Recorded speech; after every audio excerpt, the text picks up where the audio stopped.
देखिए, अगर आप प्रॉपर्टी बेच रहे हैं तो कुछ चीज़ें ध्यान रखें और खरीदने वाले भी ध्यान रखें। अगर मान लीजिए विक्रेता आपके साथ लापरवाही करता है, कोई फ्रॉड करता है, तो आप उसके अगेंस्ट एफआईआर कर सकते हैं। जो पुरानी जो सेक्शन था, ठीक है, भारतीय दंड संहिता, उसके सेक्शन 420 और 467 जो कि गंभीर अपराध हैं, जिसमें 7 वर्ष की जेल एक में और एक में आजीवन कारावास तक हो सकता है। ठीक है, तो अगर आप प्रॉपर्टी खरीद रहे हैं या बेच रहे हैं तो दोनों लोग सुन लीजिए। और अगर मान लीजिए विक्रेता वहां पे दिक्कत कर रहा है, कोई फॉल्ट कर रहा है, तो उसके खिलाफ आप गंभीर एक्शन ले सकते हो, वो जेल में भी जा सकता है। ठीक है, और अगर आप जमीन खरीद रहे हैं, बेच रहे हैं, तो फिर भी आप ध्यान दें कि भाई ये गलती ना करें जिससे आपको जेल खानी पड़े। ठीक है ना। तो चलिए मैं आपको बताता हूं।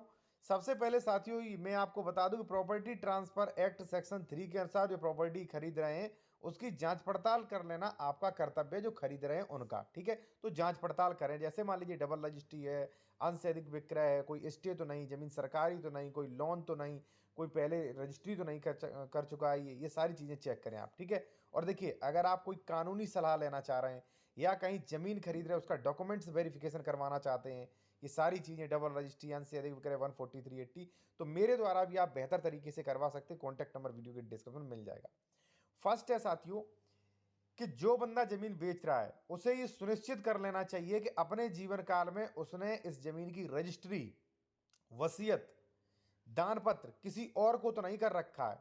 मान लीजिए उसने कर रखा है मुझे और फिर कर रहा है आपको, तो यानी कि वो धोखाधड़ी कर रहा है, वो जेल में जाएगा और आजीवन कारावास तक हो सकता है उसको 467 में। पहली चीज। और जो खरीद रहा है वो भी चेक करे कि भाई इसने डबल रजिस्ट्री तो नहीं कर दी। ठीक है ना, क्योंकि एक बार आपको गलत जमीन बेच दी, वो तो पैसा ले लेगा। मान लीजिए उस पर पैसा नहीं, फिर वो जेल जाए चाहे कहीं जाए, आपका पैसा तो मिलना नहीं। तो ये चीज चेक करें, ठीक है, कि पहले रजिस्ट्री तो नहीं आपने कर दी है। ठीक है, दूसरा, अगर आप जमीन बेच रहे हो, प्रॉपर्टी डीलर हो, तो आप ये भी चेक करें आपने कितनी जमीन खरीदी थी, कितनी रजिस्ट्रियां की।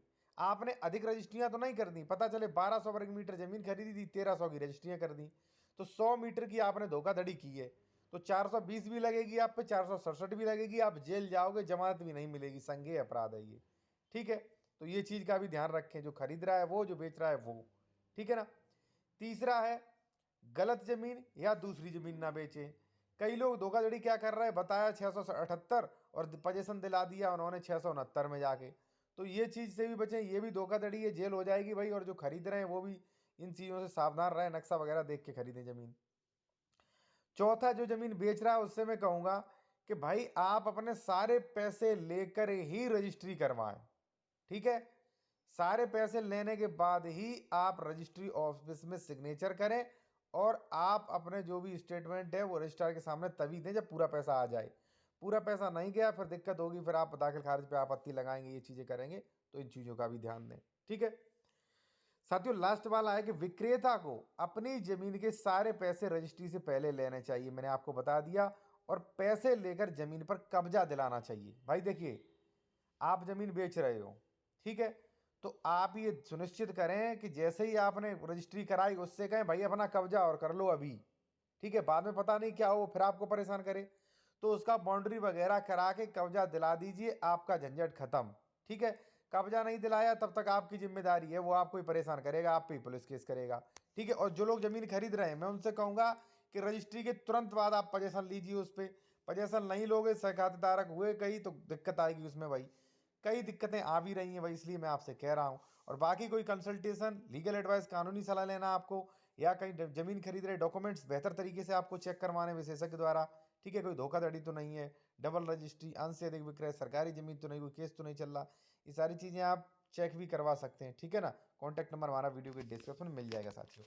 ठीक, तो इन चीज़ों को सावधानी रखें भाई। ठीक है, विक्रेता अगर कोई धोखाधड़ी कर रहा है तो उनके खिलाफ केस करें। और मैं तो कहूँगा पहले से ही सावधानी बरतें, क्योंकि केस करने से आप भी परेशान कहीं ना कहीं रहते ही हैं।